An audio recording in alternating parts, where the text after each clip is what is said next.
yeah. So we see just in the same way that that the American government destroyed African neighborhoods in the United States of America, it also destroyed African economies in places like Jamaica, in places like Congo, in places like Ghana, and so on and so forth. There is a relationship. Yo, Garfield, could you be real? Could you be real? One second, please. 1 second, please. 1 second, please. 1 second, please. 1 second, please. 1 second, please. 1 second, please. Don't got that. What you talking about is not dealing with.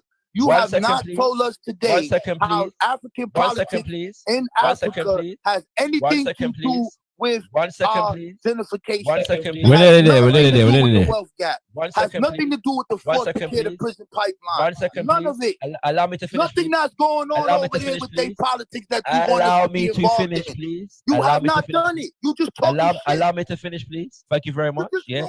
In as much as you spoke and I let you speak, allow me to speak. It's very simple. You're just talking nothing. You're not answering the question. And whatever the case, I allowed you to speak, and I'm going to demand the same respect. It's that simple. Nah, man. Yeah? No. Right. No. Next. So I'm in Rob McCarthy.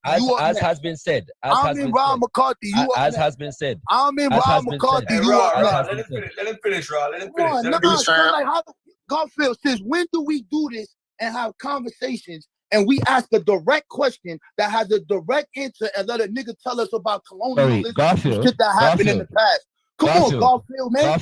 When we start doing this shit, bro? With all due respect, yeah, I was actually speaking. Raborn interrupted me, yes, asked me a question, and then demanded that my remarks for the duration of my statement address his question. You never answered the question.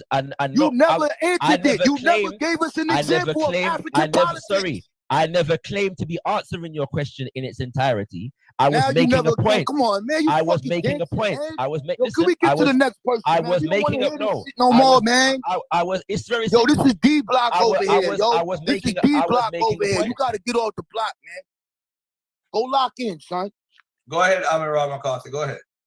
Peace, fam. I would just All right, so that's the point at which I was thrown off here. Now, I said before, I'm not entirely sure who threw me off the panel. All I know is that Garfield and Raborn had the keys to the city, so to speak. To be able to do that. It does seem like it was Raborn, but as you can see, Garfield moved on with the conversation just like that. Yeah, you know what I'm saying. So evidently, me being thrown off the panel in such a manner, was not a problem for the owner of the platform at that time. However, let's actually address. We're done with the conversation now. Yeah, I'm not going to go do any more with the conversation, but I want to address Raborn's a question about gentrification and mass incarceration. Yeah, which is what he referred to a minute ago. Okay, so we're going to do that now, and this thing I might even make a video, a separate section of a video in and of itself. Yeah, but let's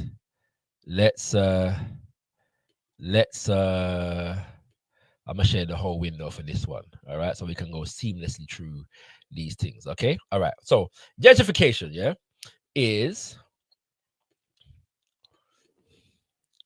right the process whereby the character of a poor urban area is changed by wealthier people moving in, improving housing and attracting new businesses, often displacing current inhabitants in the process. Okay, so key issue here is changed by what? Wealthier people moving in. Okay, so the question then becomes, what is it, or through what means have the wealthier people in the American establishment acquired their wealth? Yeah, that's the first question. Why are these people wealthier? And is their wealth just simply based upon their development and exploitation of resources and dynamics within the United States of America? Okay, well, let's begin here. Yeah, make sure that all right, so I'll make sure my screen is sharing good. With the American Congo Company. All right, I'm just going to run through a few different things here. just to show the linkages here. The American Congo Company is a was a US owned concessionary company that was active in the Congo Free State. Yeah, this is Congo under colonialism when it was ruled by King Leopold II, and its successor, the Belgian Congo. Okay, which that's when they took the Congo Free State from Leopold, and then it became colonized by Belgium. All right. At first, it was focused on rubber extraction, but soon shifted to diamond mining. Okay, this rubber extraction, they were in rubber extraction also in Liberia, and one of the major companies that benefited from this was the companies, well, Firestone in particular, and also Ford, the car company. Okay, that's just bearing that in mind. And these were two of the biggest companies that revolutionized, the automobile industry in America, that had a severe impact upon the development of the American economy and industrialization, etc., etc., etc., etc. Okay, so this is one of the means by which the wealthy in America became wealthy. Okay, formation. The American Congo Company was founded by Thomas Fortune Ryan and Daniel Goodenheim. All right, note them name there, Other participants included Edwin B. Aldrich and J.P. Morgan. Okay, note that. We're going to come back to that. And John D. Rockefeller. The company was incorporated in Albany, New York on the 22nd of October, 1906, and was originally capitalized at $510,000, a sum that was soon increased to $25 million. Also in 1906, King Leopold II arranged the creation of the Société Internationale Forestière et Minière du Congo, or for Minière. All right, so bearing in mind, that this is a collaboration, a pan-European alliance between white people in America and white people from Belgium in Africa. Americans took 25% of to 50% of Fourminière's shares, with Leopold, the Congo Free State, and the Belgian investors holding the rest. One of the purposes of the American Congo Company was to explore and exploit Fourminière's mineral resources. All right. In November 1906, the American Congo Company granted a 99-year license to gather rubber and other vegetable products and blah, blah. I'm not going to go into that. We're going to go into some history here. Right. Okay. Soon after the American Congo Company was formed, it was subject to an expose by the New York American, which claimed that the owners had influenced Secretary of State Elihu Root to keep the United States government from meddling in the Congo Free State. The result of the expose was that the American government now had good reason to look into Leopold II of Belgium, to what Leopold II of Belgium was doing in the Congo Free State. The Treaty of 1928, the 28th of November 1908, ceding the Congo Free State to Belgium, included a clause in which Belgium respected the concessions granted the American Congo Company and Fourminière, two companies in which the Congo Free State had large holdings. The American Congo Company became a subsidiary of Fourminière. Through these two companies, Americans owned up to half of the Belgian Congo's diamond productions. Okay, so significant amount of wealth was being accumulated by Americans in this period through diamond and rubber mining. All right, so what is Fourminière? The Société Internationale Forestière et Minière du Congo. I hope you're appreciating my, my parlez-vous. Known as Fourminière, was a lumber and mining company in the Belgian Congo, founded by Jean Jadot in 1906. The company began diamond mining in Kasai. So bear in mind, this is a French company collaborating with Americans, and the Belgians, all right? At its height, Fourminier was involved in gold and silver mining, cotton, palm and rubber farming, sawmilling, and even owned shops. The Belgian colonial state co-owned 50% of the company's capital, and the rest was being held by American shareholders. All right. So another one of the companies that was involved in diamond mining is De Beers. Yeah. All right. The De Beers Group is an international corporation that specializes in diamond mining, diamond sourcing, diamond retail, blah, blah, blah. All right. From its inception in 1888 until the start of the 21st century, De Beers controlled 80 to 80%, 85% of rough diamond distribution and was considered a monopoly. So they had a monopoly on the diamond mining vibration. Competition has since dismantled the complete monopoly. The De Beers Group now sells approximately 29.5% of the world's rough diamond production by a value through its global site holder and auction sales. Yeah.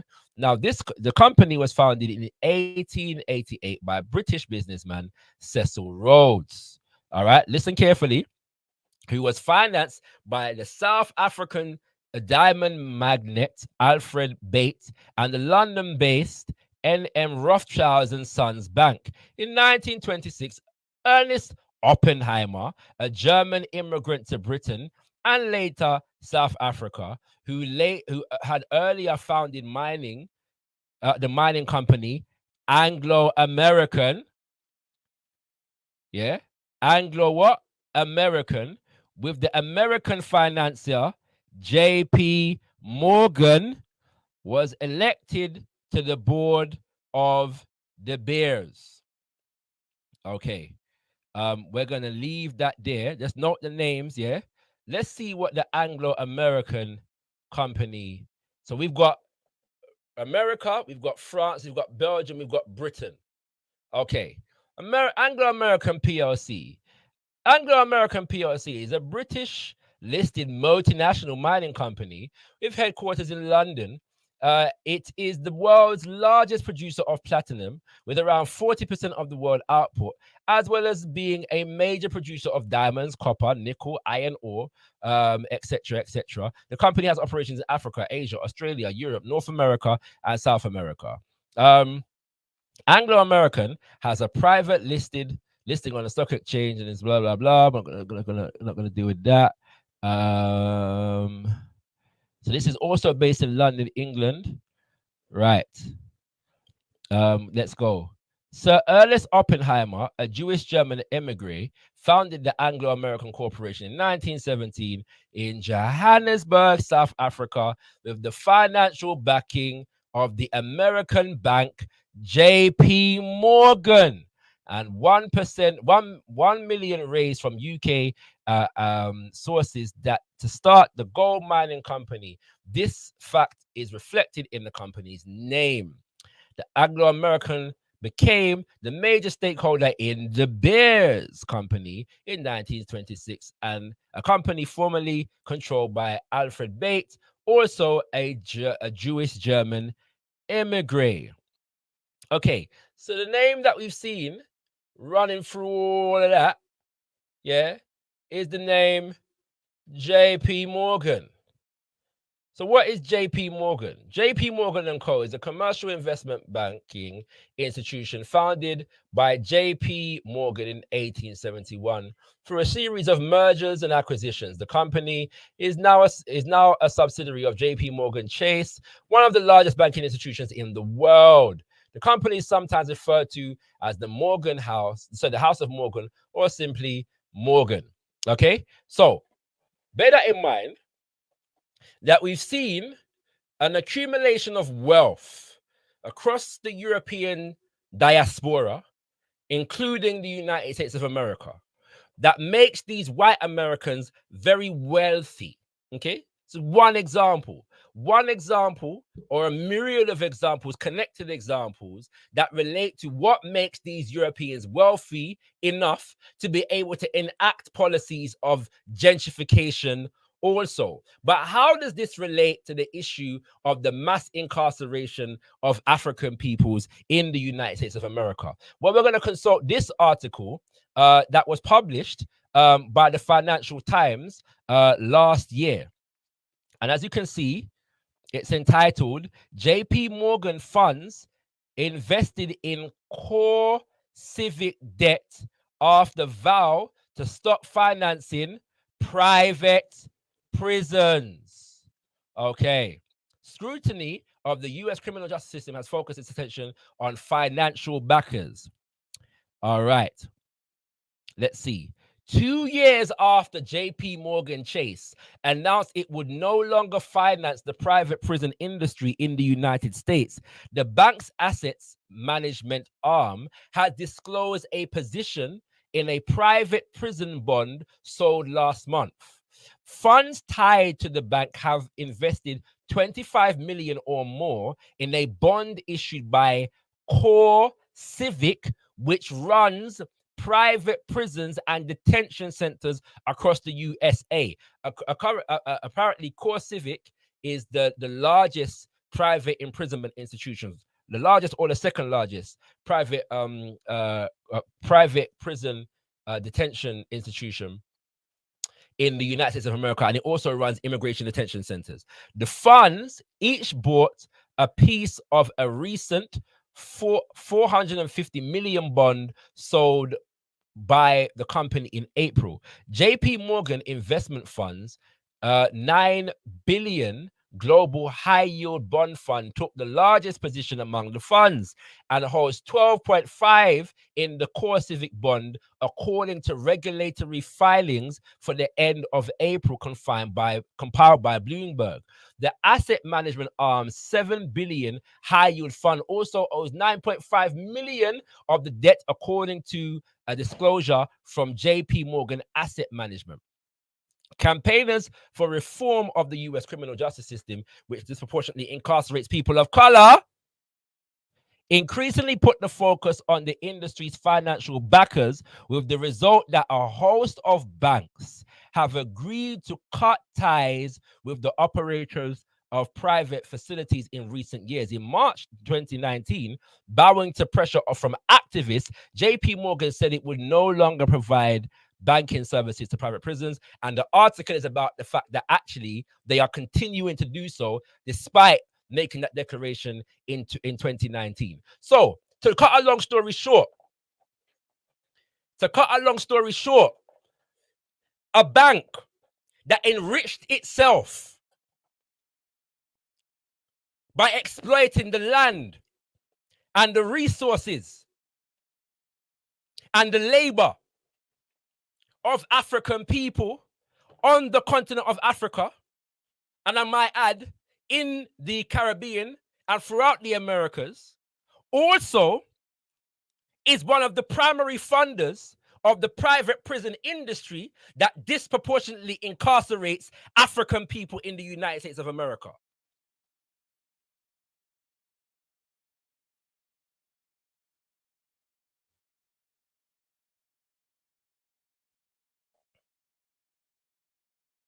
Do I need to substantiate this any further for you?